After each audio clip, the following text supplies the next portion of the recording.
This is OnePlus Ace 5, and today I'll show how you can copy your contacts from SIM to the device storage. At the start, launch the Contacts app and then open the Organize section here. Now scroll down and select the Export to File option.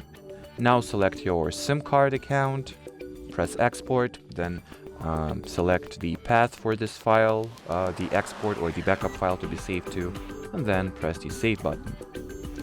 Now make sure to wait for the contacts to be well exported, and once you have the file ready, select the Import from File option.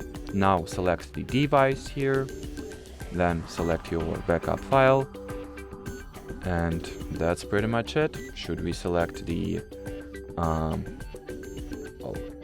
local contacts list, you can see that all the contacts from SIM has been exported successfully. Unfortunately, the Google Contacts app does not always allow for the contacts to be moved directly between accounts. So that's the little workaround you can use in order to move your contacts between different storages. And as far as this video goes, that'll be it. So thanks for watching, and bye-bye.